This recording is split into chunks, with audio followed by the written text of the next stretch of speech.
All right. Welcome to another episode of the Liberty Dad Podcast, a discussion on politics and culture. I'm your host, DL, America's most objective libertarian. If you're tuning in live, thank you so much for giving me your time this evening. Tonight, I step away from politics and even my typical solo show to kick off a new series, Dad Talk Roundtable. Regular audience members will know that Fridays, I try and invite dads on to discuss what is important to them as a father. I reserve 7:30 a.m. or 6:30 p.m. to accommodate the fellow dads out there. But I'm taking this a step further. This series will air on the second Monday of each month at 8 p.m. Eastern Time. Instead of just one dad, I'll invite several who I think are solid voices as men, husbands, and fathers. Together, we'll sort out the good and the bad, and with any luck, we'll inspire other men out there to be the best they can be.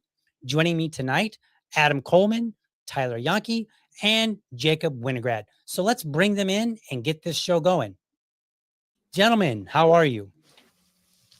Good. Doing well. Glad to be here. Awesome. So we're going to dive right into this. I've invited all three of you guys on to talk about dad stuff, man stuff, husband stuff. The goal of the show is literally to inspire men out there. I think there are many voices out there which are not very inspiring. There's a lot of voices out there that want to beat up on women and all this other crazy stuff. And I'm like, maybe we just raise dad voices. Maybe we get some dads together and we just have a chit chat about things from our perspective. And then other men can watch and then they can say, wow, that's a great idea, or just walk away feeling a little bit better about themselves. To kick it off, I've got Adam to my right, if I'm looking at the screen. And then I've got Tyler below me, and then Jacob in the square cat corner to me. So we'll just kind of kick it off. We'll go around. We'll go Adam, and then Jacob, and then Tyler. Just kind of introduce yourselves.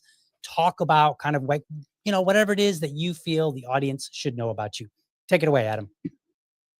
Yeah, my name's Adam Coleman. I'm an author of 2 books, Black Victim, Black Victor, and my newest book came out this April, Children We Left Behind. I write for the New York Post as often as I can, and have my own Substack on Twitter and all that, written for multiple publications. And right now I'm trying to get more into video work. Speaking of like family and marriage, I actually have a short documentary that I made with my wife and I. It's called Without Borders. It's a travel love story. So they can check it out, Wrong Speak Media. If you go on YouTube, look up Wrong Speak Media, and you'll find it there. Yeah, I mean I feel like I've done a ton of stuff, so that's the that's the short version. Awesome, busy man. Yeah. Let's hear what you got there, Jacob. Yeah, so my name's Jacob. I am the host of the Biblical Anarchy podcast, which is a project of the Libertarian Christian Institute. It's part of our Christians for Liberty network. I also routinely host our live show, which is the LCI Green Room. And I'm not yet an author, although I have been working with LCI on a couple of books, which will be coming out next year. So I guess future author, which will be a first for me. The one book is going to be actually the second edition of this one right here, which is Faith Seeking Freedom, Libertarian Christian Answers to Tough Questions. But yeah, obviously, as the name implies, we are Christians trying to make the case for a free society. If you want to find out more about us, you can just go to libertarianchristians.com. Awesome. Tyler. I guess I'm up. I'm Tyler Janke. It's pronounced different than it looks. I'm a family law attorney, husband, 4 kids, almost out of the nest by now. I have a show called LPR. It formerly was Libertarian Podcast Review. I'm kind of not divorcing myself from the libertarians, but just kind of trying to rebrand to reach a more, because LPR was, or Libertarian Podcast Review, was a little bit too niche. So what do? I do legal analysis. I watch videos. Today I watched one with Nick and Piers Morgan. It was bad on all accounts. One thing we could just take in, first of all, is don't take your marriage advice from a 30-year-old gentleman. That's one thing. But other than that, I just like to talk and riff and do whatever. So my main thing is family law. So anytime something like that comes up, I take advantage of that and try to do legal analysis with that. Awesome. And then I am your humble host, or perhaps maybe not so humble, but I try. DL. I don't have any books, although I've thought about it, but I don't know if I have the wherewithal to sit down and write a whole book, although it is kind of an interesting thought, and I can respect anybody that does. But I do a podcast. Right now I'm on sabbatical to take care of some family stuff, just kind of maintenance the family, kind of reorganize a little bit, get things moving along. And otherwise, I work for corporate America, and I am a dad. That's it. Not a whole lot about me. I like to get on the internet and run my mouth about politics, and I also talk about culture and family and being a man and a husband. And so here we are. Now, I will say this: Adam has been on the show before on my series Dad Talk, where I bring on individual dads. And what I do is I bring on a dad. It could be any dad. You don't have to be an author. You don't have to be a podcast bro. You could just be a regular dad who happens to have access to, a laptop with a camera on it. And we'll bring you on, or I bring you on, and then we talk about what's important to you as a dad. And I've had a bunch of dads talk about everything from mental health to, challenges that they've had with their children, to all over the place. Just tons and tons of topics. It's been great conversations. I've also had Tyler as well on, so that was great. So I'll have to get Jacob on. I had to apologize to him earlier because I didn't realize until like earlier today. I was like, oh wait a minute, I've never had him on. But tonight's topic, very simple, basically a two-part topic. What I wish I had known before becoming a husband and then also a father. And I thought this would be a great way to kind of kick off this new series. So I don't know who wants to jump in and go first. But you know, who's ready to tell all the men out there everything they need to know about being a father or a husband? Which one of you guys? Come on now. Let me start by just mentioning one thing I didn't know was that libertarians were going to hold my kids hostage for $1. Other than that, let Jacob go first. He wanted to talk. Oh boy. Actually, it's for a penny, I thought, but I don't know. Oh shit! The There we go. amount is ever in flux, it seems. Okay. Right. So, but yeah, no, I mean, gosh, I got married young. I would have got married even younger, but our parents wouldn't let us. But I got married at 20 and now have 5 kids and I'm 33. So it's been pretty intense. Like, I feel like there's so much that I could say that like I wish I knew and that I didn't realize I know. I think the main thing is just like any young person, you don't realize how much there is to learn. And I think there's something good about like being young and wanting to have kids and and have a family. So I don't want to ever like I'm someone who advocates for that. But I think I would advocate for that, but also just kind of reminding people that like, hey, like everything you think right now, you're probably going to think at least somewhat differently in 10 years, right? Just like understand that you're going to evolve, you're going to make mistakes and be open to that. Because I think when I was young and my wife and I got married and planned on having kids, we were so sure that we were going to do so much better than our parents. We both came from broken families. Both of our parents were divorced before we got married, and we were like, well, we're going to do so much better than them, right? On every front. And don't get me wrong, like I think we did start out with some things that were right, but we were definitely over cocky, overconfident in sort of the challenge of raising children. And we definitely, I think the main reason why is you learn this is that you think that if you just like don't expose your kids to certain things, you think that if you like that it's all nurture, right? Like and then you realize quickly that each kid is different and is going to have different struggles, and it doesn't matter what environment you do, some kids are just going to have a propensity towards certain things and you have to adapt. So I guess that's a kind of basic opening summation of the meta lesson of Right. sort of like what I wish I knew. How far apart are your 5 kids, if you don't mind? They're pretty much 2 to 2.5 years apart each. So yeah. Gotcha. All right. Who's next here? We'll dive into some more. We'll maybe tell some stories and whatnot. Let Adam go. I'll save the oldest for last. All right. Well, I also grew up in a broken family situation where my father was not involved in my life whatsoever.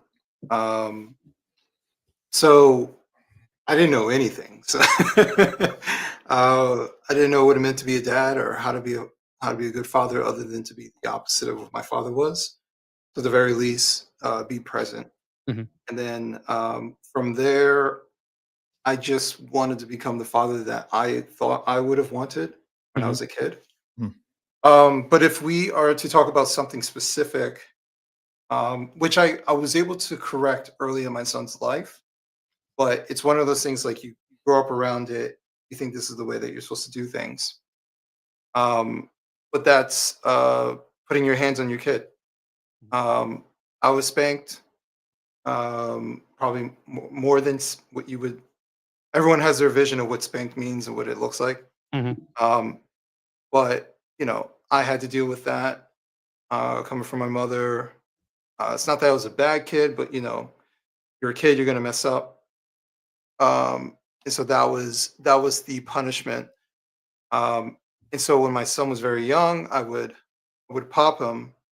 But I found myself doing that as like a shortcut, and I didn't like how that felt either.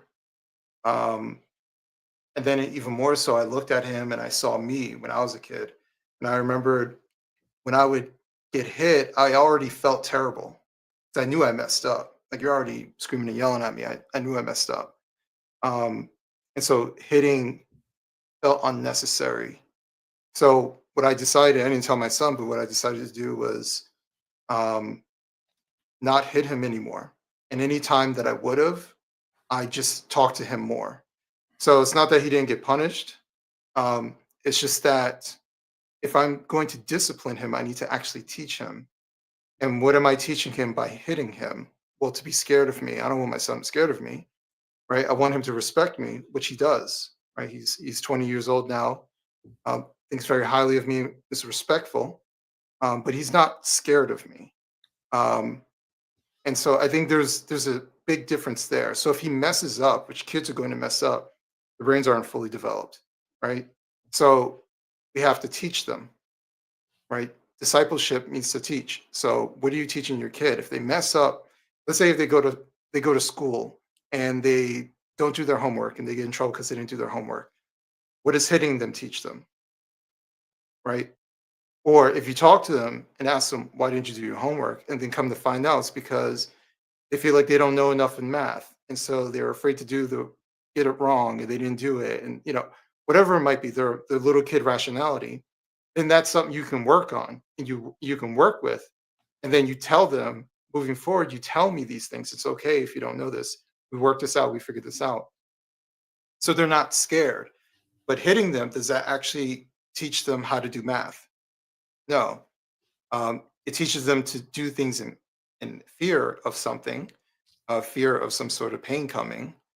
But do they learn how to do that math issue? No, right? So it gives them the wrong motivation. And it actually, in my opinion, messes up. It can't, excuse me, it can mess up the relationship. Even with me saying this, it's a very controversial thing to say because and I wrote an article for Dad Save America about this very thing because we have a culture where hitting kids is normal. And for the kids who were hit, they grow up and they're fine. They've accepted that they're hit and they love their parents. They don't want to criticize their parents. So they defend being hit. Deep down inside, they know they didn't need it, but they've convinced themselves that they needed it. It's a bit of Stockholm syndrome, right? And so they defend the very people who are supposed to care about them, who put their hands on them unnecessarily because dad or mom had a bad day and they didn't feel like sitting down talking to you. So they just grabbed the belt, hit you for 5 minutes, got their frustration out, and then moved on to the next thing. So my suggestion for someone who's about to become a parent is to think about what you are teaching your child, regardless if it's disciplining them or how you talk to them. All these things matter. How do you want your relationship to be with your child? And what are you teaching them? Right? I think we have a punishment culture and not a discipline culture. Mhm. Right? So we actually have to teach our kids stuff. You can hit them all day, right? And see where that gets them, right? And you might luck out and they turn out just fine, right? And we have a lot of that. But trust me, believe, there's a lot of guys who end up in jail, get hit all the time. Mhm, mhm. So would you want to err on the side of caution that maybe you don't want to raise a child who will hate you? The Bible talks about that. I think if you don't want someone to hate you, you don't hit them. And the last thing I'll say is part of my small diatribe. There's no other person that you could ever say that the expression of love is through physical pain. If I said I beat my wife because I love her, you'd be like, no, you're insane. You should go to jail. But you can say, I love my kid. That's why I beat them, to teach them a lesson. But if I want to teach my wife a lesson by getting a belt and telling her next time do the dishes, you would call me an abuser. But we don't say the same thing about adults when they beat kids who have no license, they have no job, they have no income, they can't leave, right? They're stuck there with you and they don't know any better. And your job is to teach them. But Yeah. we've turned that into a moment of physical pain. So I'm very much so against it. I started doing it very early on. I didn't like it. because I recognized that I was that child, and we were all that child. And every child deserves not to be hit. And if you convince yourself that you deserved it when you were a kid because you're just bad, rambunctious kid, just understand that is BS. Yeah. Could I add something quick to that? Yeah. Because I really agree and resonate with all that. And like we started out believing in gentle parenting and peaceful parenting, and then we hit like a wall where that wasn't working, and we thought like, and this was like during a time where we were kind of questioning all of our beliefs, because we started out, we were Christian, but we were definitely like more liberal minded, and we were on the political left, and then we were kind of shifting rightward in our theological beliefs, our cultural beliefs. And so I was like, well, maybe this peaceful parenting stuff is like, hippie leftist stuff, and that's why we're having issues at home. And then we kind of deviated from the peaceful parenting model, and then that didn't help matters. It only made things worse. And so we kind of learned that, okay, well, that's worse. We're not going to do that. And it pushed us to then like revisit the peaceful parenting and the not hitting your kids, and realize that like, yeah, like not hitting them is only one step. There's a lot more that goes into it. But another observation, which I think is a lesson that parents need, and like, future parents, people who are thinking about having kids, need to realize, as a piece of advice, which kind of maps on to, my Christian and libertarian beliefs, is that just like as libertarians, we understand that, a free society, that a limited state or no state isn't going to usher in some utopia. Not hitting your kids doesn't mean you're going to have perfect kids. It doesn't mean that the family is going to be without issues. It doesn't mean that like you might try to do everything right as a parent, and you might still have a child that's struggling with specific disciplinary and sinful behaviors. And I think that the same kind of impulse that leads people to go, well, we need government coercion to solve this societal problem, is at play when people think, well, my kids just shouldn't be acting this way, so I have to hit them. It's like, well, you might be right that your kid shouldn't be acting that way. You need to try to discipline it, but sometimes you have to just accept that your kid might be going through something, and you can't sort of rush the process of them growing out of that behavioral pattern. Like that might be something you have to sit with them and struggle with them, and struggle to figure out how to help them through that for an extended period of time. So it's not about like not hitting your kid is going to create, always be easy, or it's always going to be like that is just step one. And step two is like, recognizing that every kid's different, and yeah, you can do everything right as a parent and still have a kid who listen, we homeschool our kids. We don't expose them to a lot of stuff out in the world, but guess what? Lying and anger and sneaking and things like that, like those are things that, especially if you're a Christian, you know that like they're born with that nature, and it's going to manifest differently in each child. Our job isn't to like, we can't centrally plan our families and our children to like never misbehave and never struggle with things any more than you. Like, think about you as an adult. Like, everyone who's an adult probably realizes that they're still struggling with certain sinful patterns and whatnot, and they have like 20, 30 years in their kids. So I think that's a useful add-on to everything you said, which I definitely agree with. And I have kind of like a personal experience that, kind of, I think is a little bit unique, because I know a lot of people who kind of like you, Adam, like adopted, not hitting or peaceful parenting, whatever you want to call it, later. We started with it, then deviated, and then went back.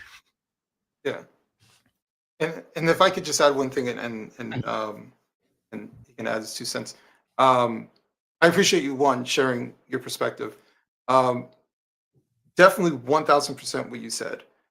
It's not just, oh, don't hit them and they'll just turn out fine. It's like, no, like you have to raise your kid, right? You have to be patient with them.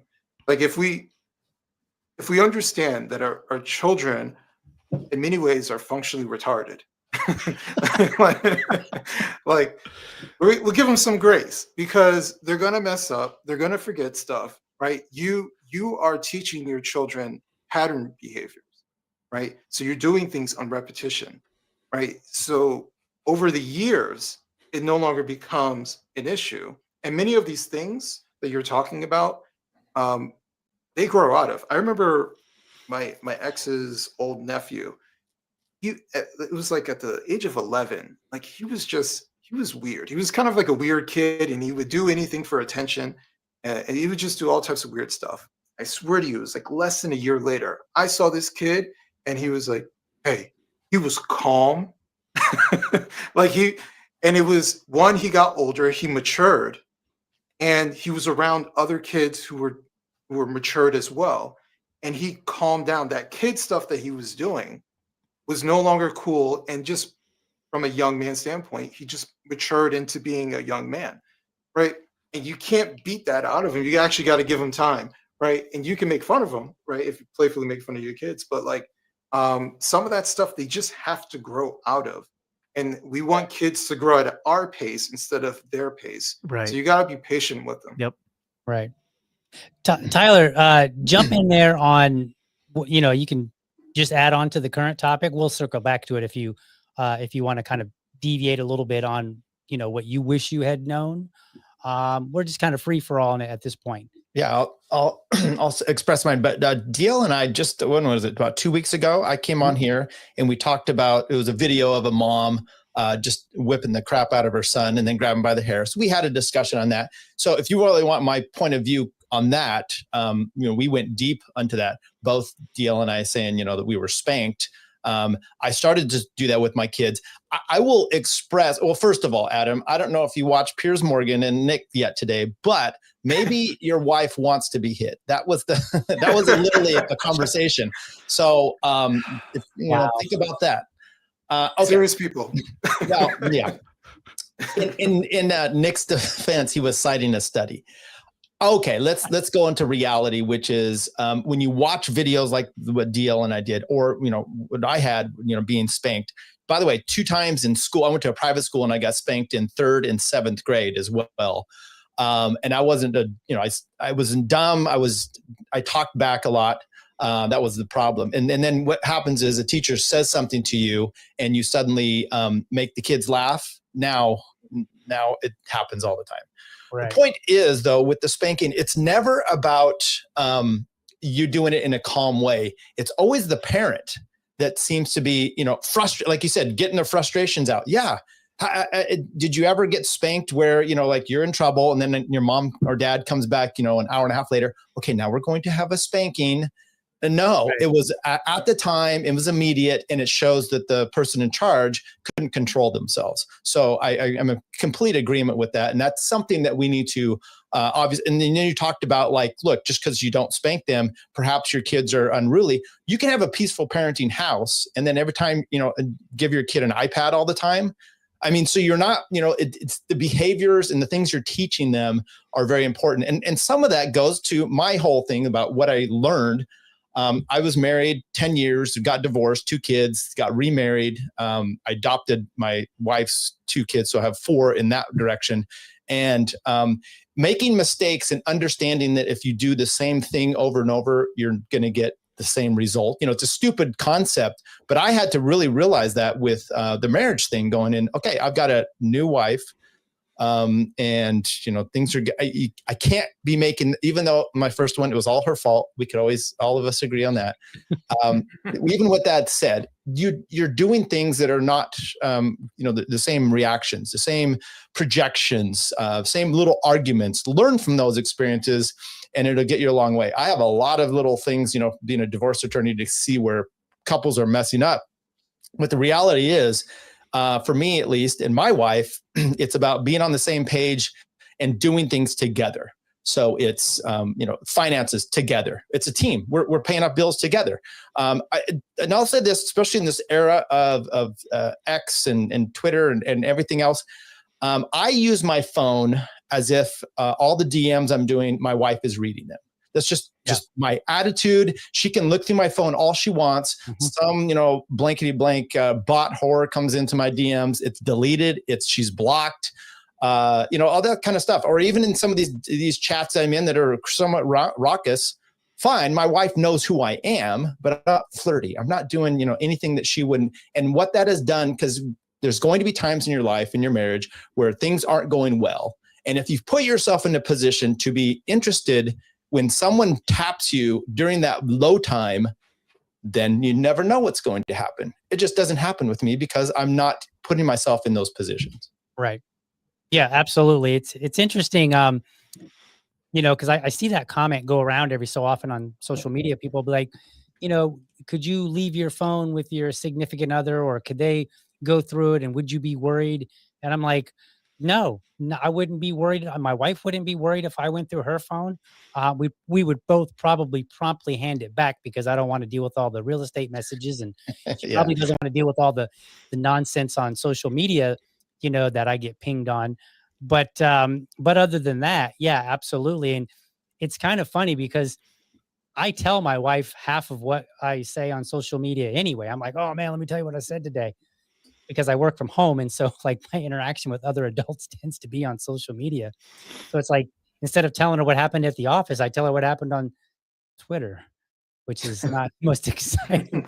Yeah, she's like, you don't have to share anymore. Yeah. She's like, okay, well, that I've taken a little bit of a back seat on Libertarian Party matters. So she finds that probably slightly refreshing, because she's not like, okay, what are the Libertarians fighting about this time? So there's some of that. But as far as like, I'm going to come back to the spanking, because I think that's a really good topic.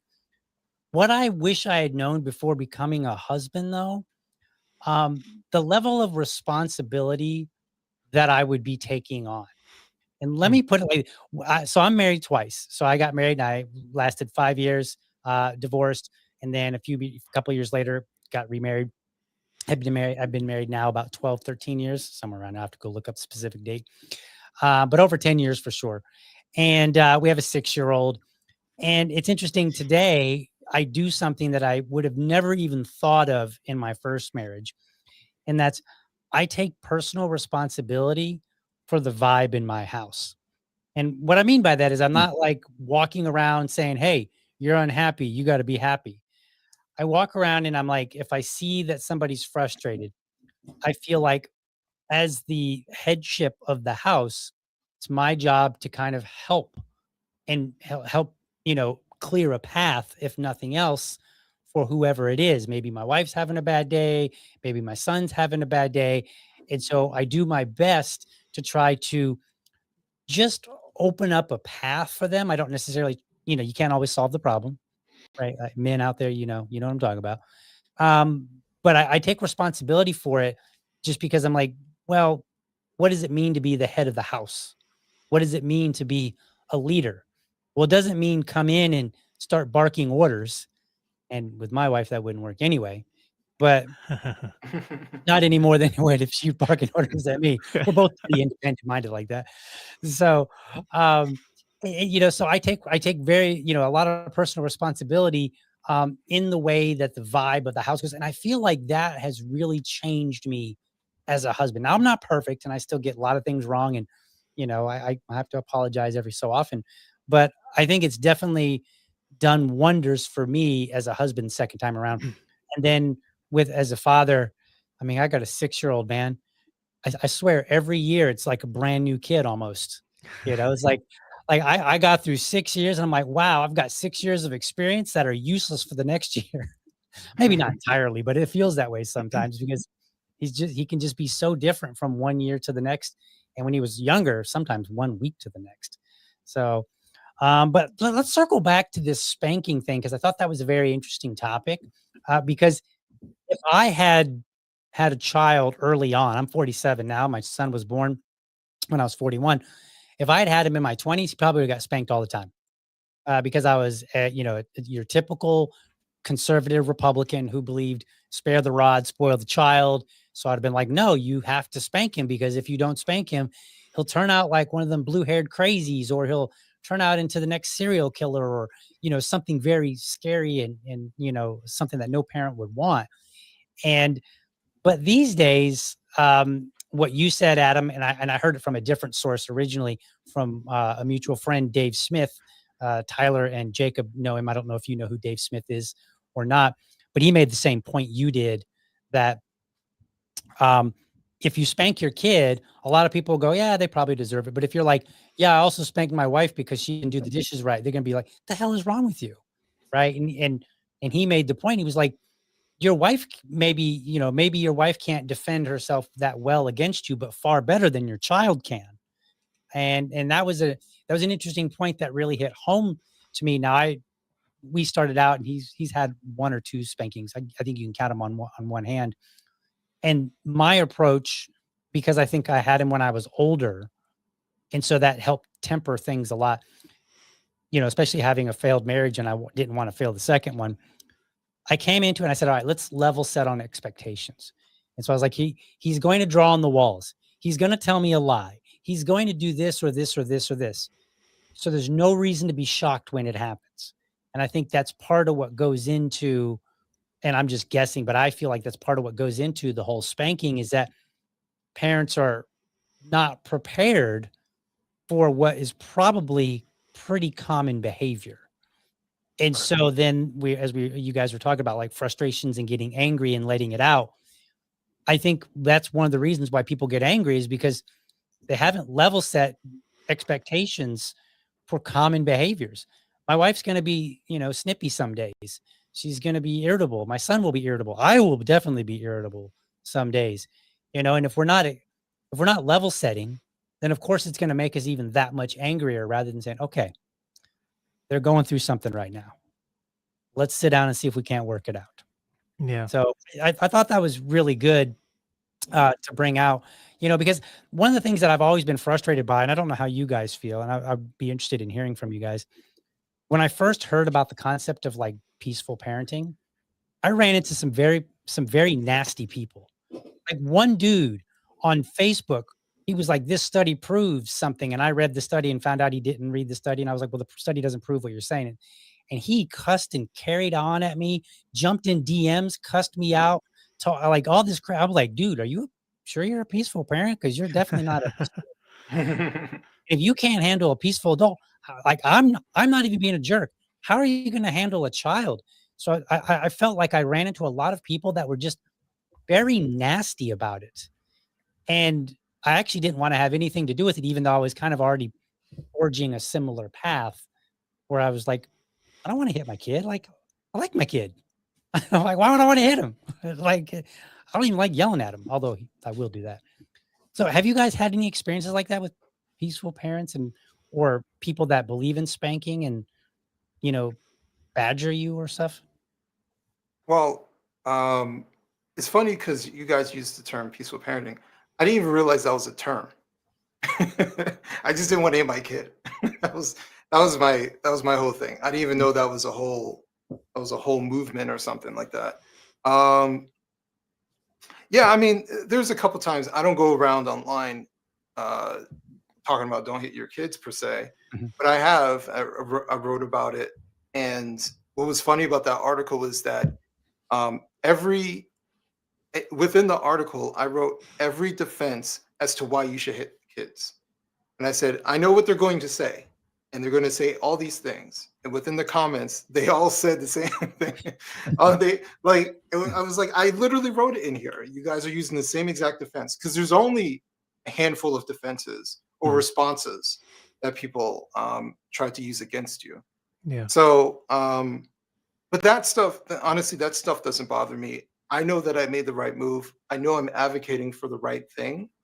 I just feel, part of me feels bad for the adults who believe that they're different, that they needed to get their ass beat by their dad or by their mom, right? That it made them better somehow magically through belt osmosis or something like that, to being better people. And I think that's unfortunate that they believe that, because it's not true. Every child is different. Some children are more difficult than others, right? But you just handle it differently. That's all. You pointed yourself. Very difficult. Very. See, he deserved it, though. We can all agree on that. Yeah, that's it. But if you think of it like this, children respond to their environment. That's human beings respond, but especially children. Children have no life experience and they're just responding to things, right? So they see something shiny, they're just responding to the shiny thing and they're running towards it, right? They can't see around the corner like adults can, right? Which is why the younger they are, the more impulsive they are. So we're supposed to be there to say, hey, there's a thing coming and remind them of that, but we can't hit it out of them. They literally can't see that thing coming around the corner, which is why when they go and take from the cookie jar, we know it's them because we see the trail of cookies leading to their room, right? They don't see that part, right? But you can't be surprised that they're doing something like you can respond to it with some sort of lesson and saying, now you can't get cookies for the rest of the week because you took. So that's a lesson. You don't have to beat the crumbs out of them, right? That you just want to get, now they'll grow up and be afraid of chocolate chip cookies. But I actually wanted to talk a little bit about what you said, the environment in your home. I got married to my wife 4 years ago. And I have that same feeling, if she's having a stressful day, I know this and I don't care what she says. I know that she's not telling me the truth if she says it's fine. Right. So I don't pester her, but I routinely check up like, you sure you're all right? I do that so she can feel comfortable telling me whatever is going on. And maybe it's my wife or maybe other people's wives are like this, but sometimes people don't feel like they don't want to burden you with whatever is bothering them, but they don't realize like you're bringing the energy down in here, man. Like whatever's going on, talk about it. So just clear the air so we can kind of go back to normal. And I've had to see that where they're miserable trying to hide it. They're not doing a good job at hiding it, and they're not talking about it. So it just lingers for hours, days, however long, until that person finally talks about it. And what you don't want is for them to explode on you with whatever the issue is. So sometimes it's work with her. It might be me. And I try to be calm and available and tell her like it's all right if we talk about these things. Yeah. And that for me, that's a way to lower whatever angst is going on, whether it's about me or not. I think that's a good way to actually like address the problem. Yeah. I think a lot of what we're getting at from different angles here, how I would phrase it, I guess, from my own thinking on this and sort of development over time, is that I feel like we have sort of lost touch with what real masculinity looks like in both being a husband and being a father. And I was raised by, I guess, like the kind of generation that sort of then my generation said, well, that's toxic masculinity, right?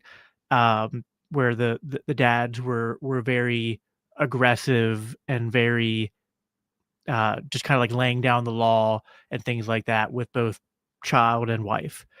And I was very again, like I said, I came from the left, so I was very influenced by like feminist ideas. And I thought that to be a good man meant that I had to be incredibly gentle and soft and considerate and very unintentionally passive.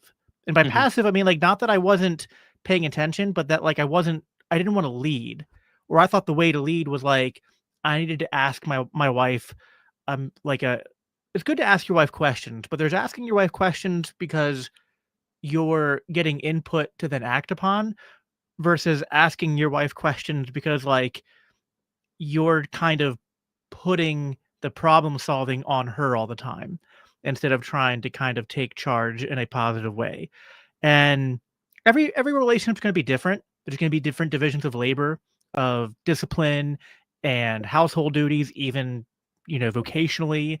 But I think in general, for how to be a good husband and how to be a good father, we have to reclaim like this a more what I would call like I guess more biblical view of masculinity, or more traditional view or whatever if you're not a Christian, where being a man is not about being like aggressive in a sort of like, I don't know, toxic way or domineering way, but like something about like the term peaceful parenting, I kind of shy away from that. And I don't know that there is a right term for the type of parenting I have, but like I don't want to hit my kids.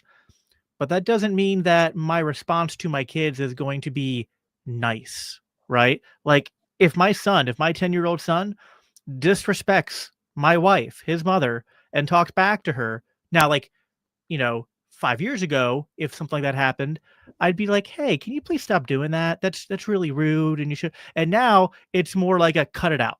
Like, nope, we're not going to do that, right? And taking him out of the room and being not like, not trying to like intimidate him, but just kind of like trying to show that like there's some behaviors that like there's zero tolerance for, and kind of like modeling for him that like part of being a man is that you stick up for your wife. You don't let Mhm. people talk to your wife a certain way, and that you respond with a certain like decisiveness, a certain firmness.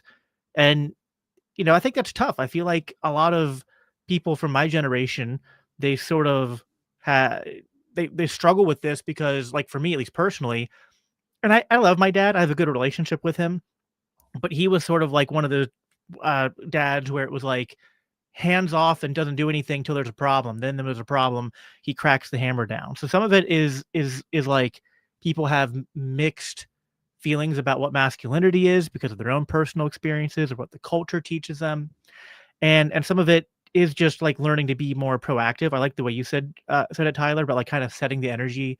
I think it was you said it, like setting the energy in your house. Not me. Was that you? Okay, DL. One of you said that, and I think that's kind of like it's about being proactive as a husband and a father. And to some extent, like when your kids are acting up, sometimes that's going to be just normal kid behavior. But if there's a pattern, it might be because you need to take stock and like wonder, like, well, am I maybe setting a bad expectation or a bad pattern or bad energy in the house that then my kids are picking up on? Mhm. So I think I think kind of trying to rediscover what like a real masculinity is a big part of this equation. Let me make a comment on that because I think that's great. You're not only parenting your kids, you are hopefully showing them what a man for us is, but what a loving relationship is with their. So you're disciplined to your child for the way that they speak to their mother. One, that's the mother respect, but it's also like here's how you deal when you have a loving relationship. And so a lot of that is, we've had some mixed. Failed marriages in this group, it looks like, except for Jacob. So congratulations for him. But, we're all on the path of making the corrections and doing it right. And you still have kids to show that this is something that how you behave. And the manly stuff is fascinating. My dad never spanked me. And he was a big guy, like 6'3". And mom would be like, when he gets home, she's going to really lay into you because she was the spanker. And I never remember him spanking me, but always being worried that he would, but not because I feared him, but because I didn't want to, I'm disappointed in my dad. So unique.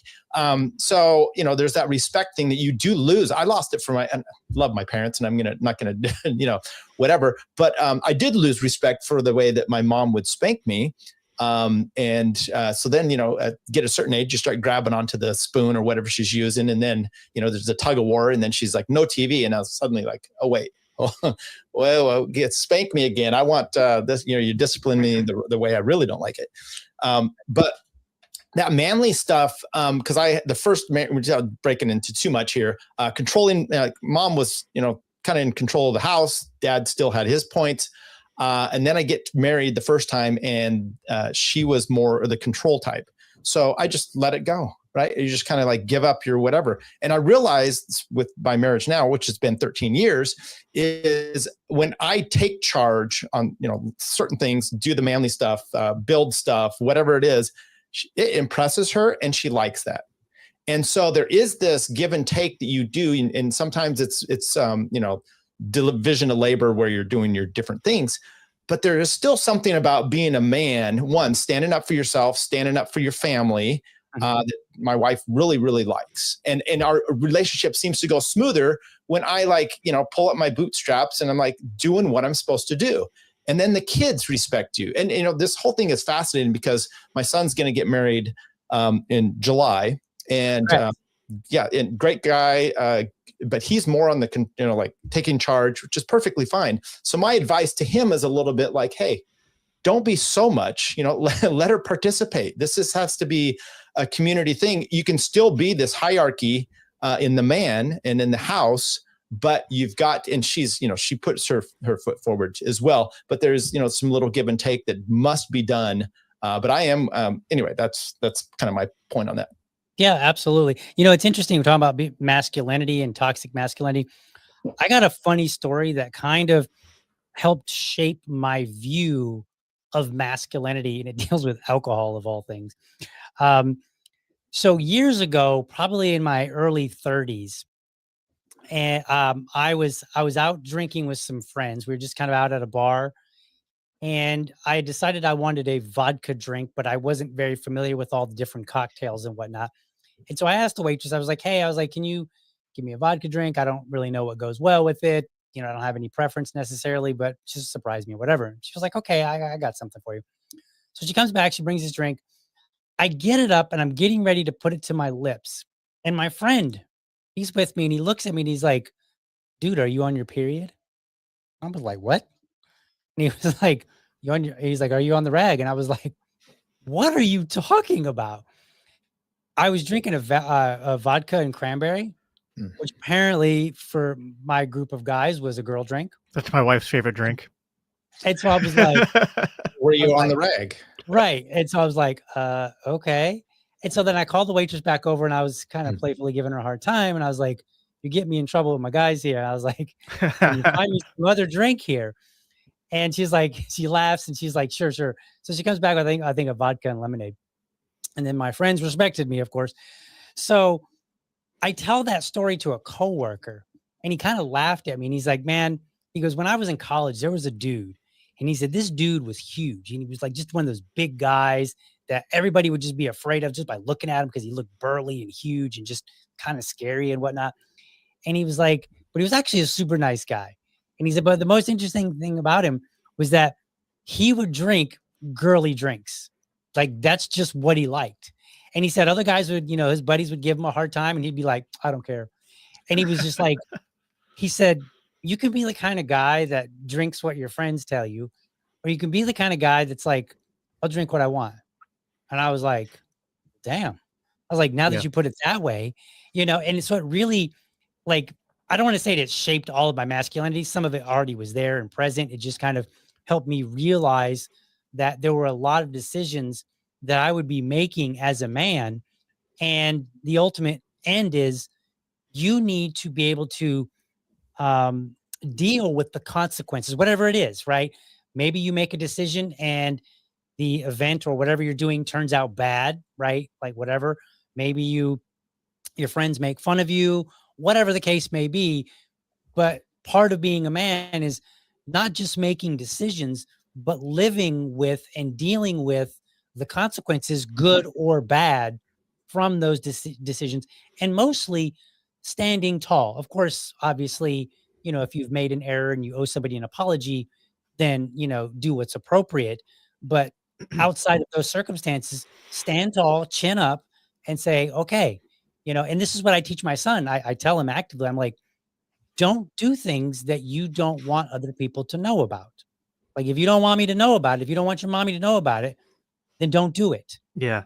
Always be willing to say, yes, I did this. Kind of go back to the Adam's conversation about the phone. I don't say anything that I wouldn't either probably tell my wife on my own accord, or would not be embarrassed if she found out on the side, through some happenstance. So I think the conversation about masculinity that needs to happen in this society is, like, hey, stand up for yourself when you make a decision and, do the right thing. Maybe it's apologize. Maybe it's just have a laugh at your buddies when they're giving you a hard time. No, I think it's 100% correct. Like, there's people associate masculinity and femininity with these sort of outward, like stereotypes and physical markers, like what you drink or what you do or what your hobbies are or what your interests are. And I think, and there's like overlap between these things, but I think it's much more what you said, like it's like character traits that are like more intangible. Like, yeah, like taking accountability and leadership and like, again, then women, I think, express these things too, but in slightly different ways. I mean, I think like the biggest thing for me, like as a man, is like uh being able to hold people to account when they make a mistake, but holding yourself accountable to the same degree. Mhm. Like and I'm not perfect at this yet, but like one of the things we do in our household is that like we do have rules for the kids. We have rules for the adults too. And we have consequences for the adults if we break one of our rules. Mhm. Like and I've been really bad at this to the point where I'm like, it's embarrassingly bad, but I set a rule with my kids. And I said, because I'm, like anyone, because I'm on social media and I podcast, I can be on my phone too much. And so it's like, hey, at designated times when I'm home from work and I'm not doing a show or anything, like, I'm in the family room, I'm not going to be on my phone. I'm not going to be pulling it out. And if I do, for like, non-emergency, non-phone call thing, and you guys catch me, then I owe you guys ice cream.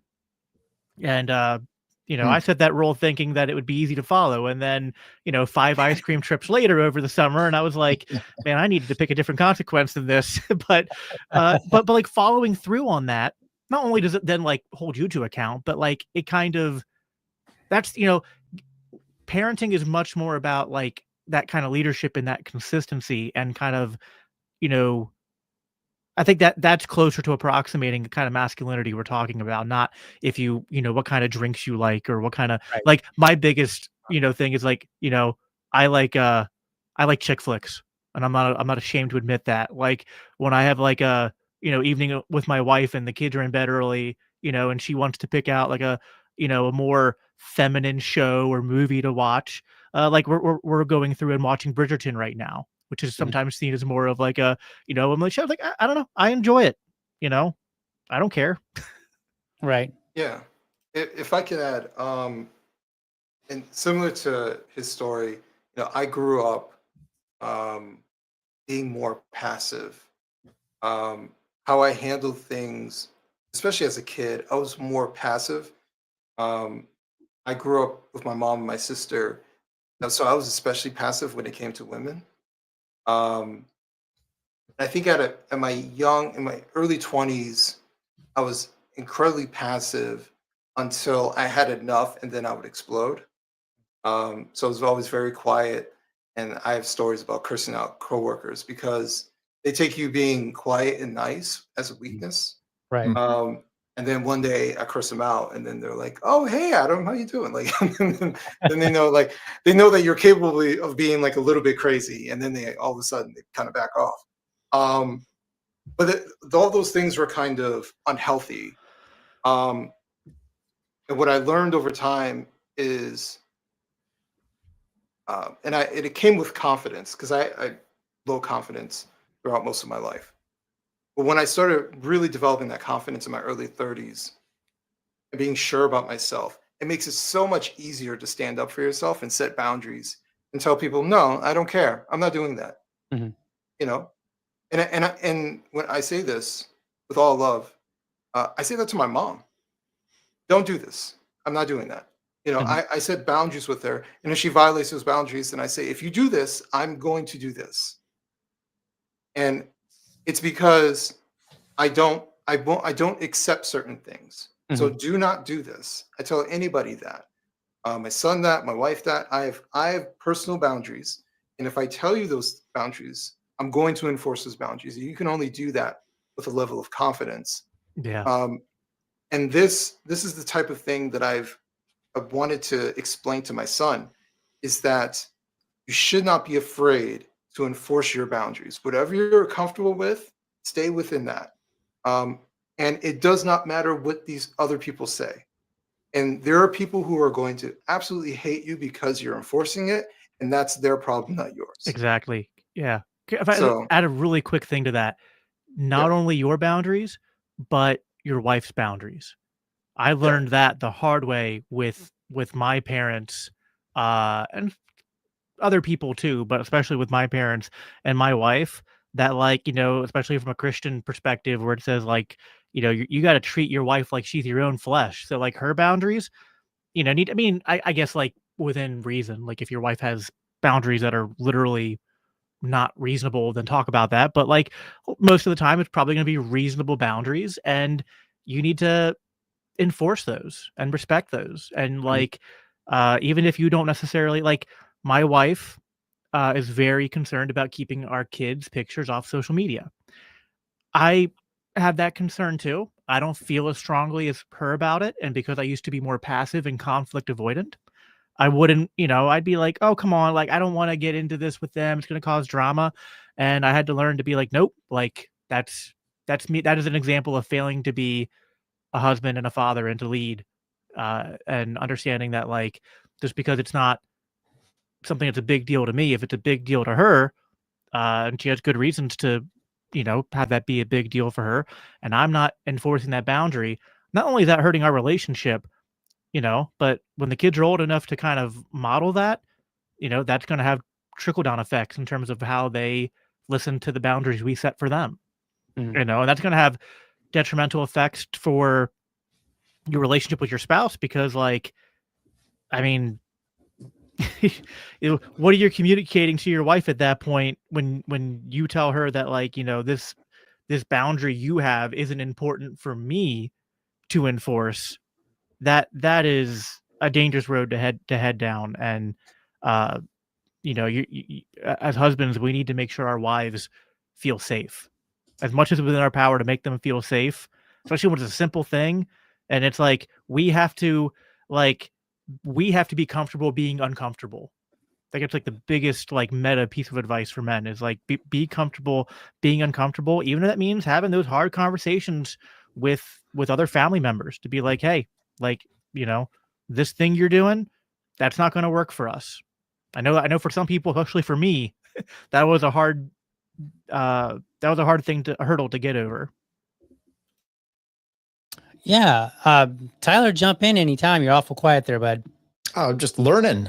Okay. All right. He's the one with the adult children. And he's going to learn just in case he decides to adopt or have things change. I mean, Adam said he had a 20-year-old, so that's right. Things change. Do you have any younger ones, or just No, just the one son. Okay. I mean, so life's a little different at 20, right? Your advice, all this kind of thing. Like I said, that's where I think you're actually switching from just being a parent to now you're much more a role model in a sense. Like, here, you're going to get married. Well, can I give my son advice if I'm just a complete, worthless person as far as in this marriage? I've got to be able to stand in front of him and to give him some advice that he's actually going to take it, maybe at some point listen to. So I think that's an important aspect. And once again, being this figure in your family. And I love the idea of, it's out there. We all know it about what Jacob just said about boundaries with the spouse. In-laws, that's a tough one. And so what do you do with these situations? And this is where you being on the and maybe hating both sides of your family works out much better for a spouse. I actually love all mine, but there's still boundaries that you've got to take. And my wife has such a different upbringing than I did. Broken family, the youngest of 4 sisters, just all kicked out of her house when she was 15 years old because, that's how the discipline went. Whereas my parents are still together, 2 older sisters, kind of the dominant female version in my house as well. And so you've got to play off of these things and understand where they're coming from. And also she's got to understand where you're coming from. And to make it work out. And the ultimate thing though, is when you go to their house or they post your kids' pictures or whatever, you're in this house with your spouse. And so when everything's gone, you've got to have this reality of how do we make our relationship work? And if you're not standing up from those pivotal times where like, your mom's running over us or, whatever it is, it's going to break down hard at home. I mean, that's something that she or he can really look at, specifically. I'm sure we've all had it, right? Right. Yeah. And I think to add on, this is where communication really becomes super important, because there will be some things, I could name you some of the things that my wife is not going to be terribly flexible on, right? But then there are other things where it's like, this is maybe might call it a soft boundary, right? Where it's like she would prefer it, but if it happens every so often, she probably, or maybe more than a little bit every so often, she's probably not going to be too terribly upset about it, right? And so, like, communicating and finding out what are the hard boundaries. So just as for humor's sake, but also for seriousness, my wife, I joke and I tell people, I'm like, there are 2 times when I don't make any jokes and I get the hell out of the way: when she's hungry and when she's tired. Hmm. Because, like, my running joke is, I was like, you want to turn an Asian woman into Godzilla? That's going to be it for my wife. Like, just, don't mess with her. Get, like, when she says, she'll text me and she'll be like, I'm coming home, I'm really hungry. I'm like, go get some food. Right. And it's not like oh my God, I gotta kowtow to my wife. It's just like, these are some of the things that I know that are really serious in terms of boundaries and for her. Right. But there are other things that are, maybe less comical per se, that everybody has to work out, and I'll have my boundaries and some things where, maybe I'm just like, yeah, I prefer it, but if it happens, whatever. And other things where I'm like, no, unacceptable.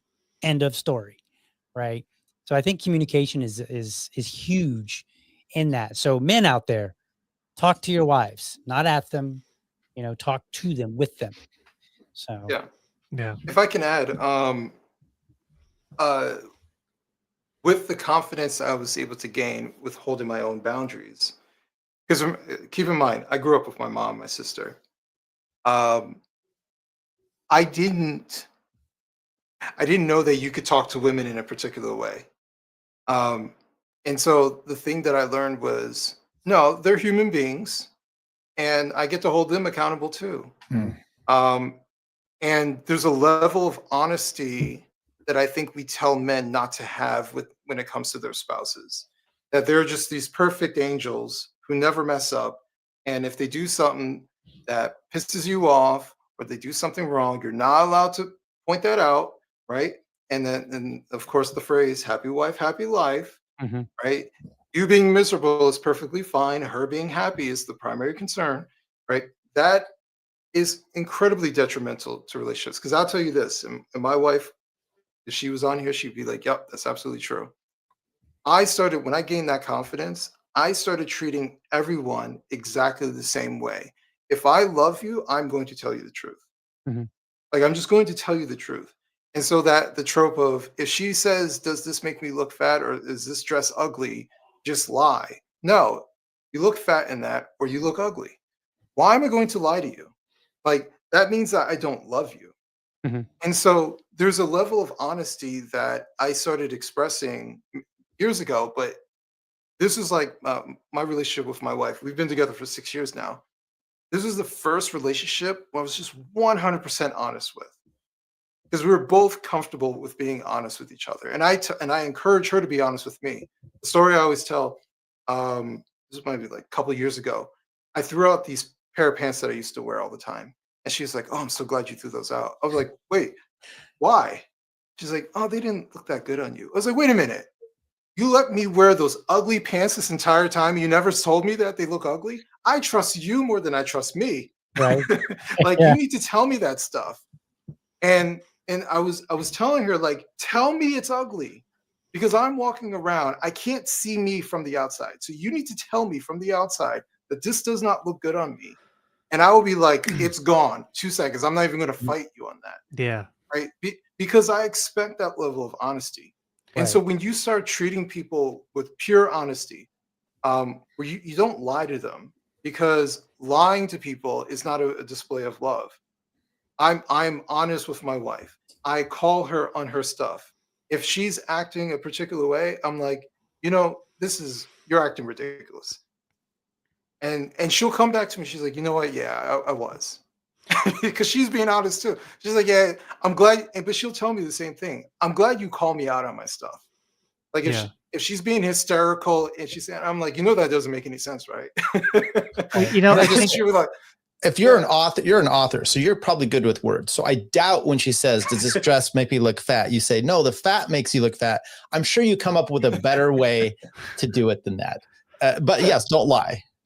Well, and then maybe she just doesn't ask you the question anymore. Well, I think there's something to this also where like, because I've had to learn this myself, that like, if you're hesitant to be honest with your wife, one reason that might be is because you subconsciously know that your wife doesn't feel safe and comfortable with you to the point where like you're afraid if you are honest or you push back or you criticize that like she's not going to receive it well. And I'm not saying it's the only reason, but a reason she might not receive it well might be like if you don't have that kind of solid foundation of trust and communication. So yeah, like if you don't have that, and then all of a sudden out of the blue one day, when you're not loving your wife the way you should, you start criticizing her. Yeah, she's probably not going to take it very well. But that level of honesty is something that you have to cultivate, and it has to be both ways. It has to be a two-way street, and she has to kind of know that like if I criticize her, it's not like I have to do all this sort of like I have to do it half-assed or be super like gentle and like soft about it, or like do all these like prefaces like, honey, I love you, I don't want to be rude, but like if you feel I need to do all that, that's probably because you like know that like you're not. And again, I'm not like saying, disclaimer, like 99% of everything I'm saying here is stuff that like I'm saying to other people as much as I'm saying it, or probably I'm saying it even more to myself as I continue to grow in these areas, because I've had to learn to like love my wife better. And even like going through, because like we had like a rough patch, and I went through personal counseling. We've gone through some counseling with our pastor in our church. And it's like, I used to be frustrated and be like, I feel like I can't ever say anything without it that's disagreeing with her, and she doesn't take it badly. And it's like, well, why is that?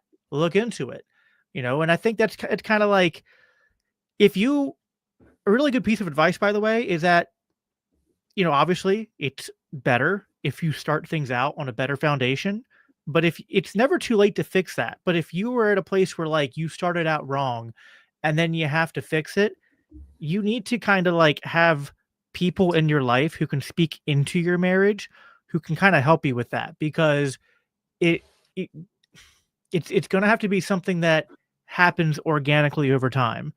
Where I'm at now compared to 2 years ago is a lot different, where the dynamics in our relationship are healthier, and I'm able to kind of do more what you're kind of talking about, Adam, in a way where my wife can be receptive of it. But like, if you're not serving your wife and then you come and criticize her, that's going to go a whole different way than if you're actually checking those boxes as a husband and a father like you should be. Absolutely. I'll tell you guys a brief story real quick.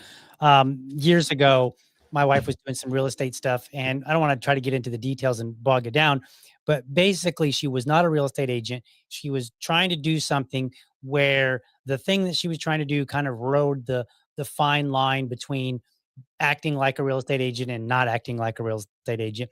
And she stepped over it just a little bit unintentionally, and she got in trouble. Somebody turned her in. She got fined. I was with her through the whole thing. I dug into the law, was trying to find any way where we could, defend her. And unfortunately, she just got busted. That was the end of it. But at the end of it, once we paid the money for the fine, she came to me and she was like, "I'm really glad that you didn't, give me a hard time. You didn't say, oh, you should have known better. You just like, all right, let's figure this out." And, and the furthest of any kind of, anything that could be construed as criticism that I had said was, I guess we won't do that again. And it was interesting because like, I will frequently phrase things as a we, even though I had nothing to do with it, because I don't do real estate. Like I'm just the help sometimes. And so, but I like to phrase things as we, because I tell my family, I'm like, we are a home team. I stole that from Rocky, but I'm like, we're a home team. We win together, we lose together. Because if I lose, like if I lost my job, we're all going to hurt. even if I was the dumb one, I did something dumb and lost the job, it's still going to hurt all of us. It's going to impact. So we are winning together. We are losing together. And, I think it's more important to really set that foundation of, I'm definitely by your side, because there will come a time, like you said, Jacob, when you need to have a frank conversation. And I think it's going to be easier when they feel confident to have that conversation, when your spouse feels confident to have the conversation with you, because, you weren't just not there and then all of a sudden want to dive into the criticism. Spoken like a man without a prenup. Oh gosh. Well, if I could add, I speak the same way, or more often I do too, but I believe the same exact thing. Like, we're a team, and I try to tell my wife that. Yeah. But there is definitely something about, there's no "I told you so's." Like, I don't care about that. And she might sometimes come to me because we're having a discussion. I'm like, this is what you should do. And she'll eventually do it. And she's like, you know what? You were right about that. I was like, I know, but it's all good. Like, you did it. So you're good now, right? Like, I'm not here to rub it in your face, because like, we're one. Like, I don't get any pleasure being right about this particular thing. I just want us to be good. Are you good? Because if you're good, I'm good. We're all good. So in the same way, when we have a disagreement, the objective for me isn't to win the argument. It's to resolve whatever the problem is, so we can go back to being good and friends and hanging out. I don't take any pleasure in any of that stuff. But like you said before, the foundation for us is that we're friends first. Like, we were literally friends. We were becoming friends, and then it turned into a romantic relationship. So I always see her as my friend. I would never do something intentionally to hurt her. And if I do hurt her, I apologize, because she's my friend. I don't want to argue with my friend. I don't want to talk negatively about my friend. Yeah. And I take those things very seriously. So my approach is that my wife is my friend, and I just want to make sure that our friendship remains intact. Yeah.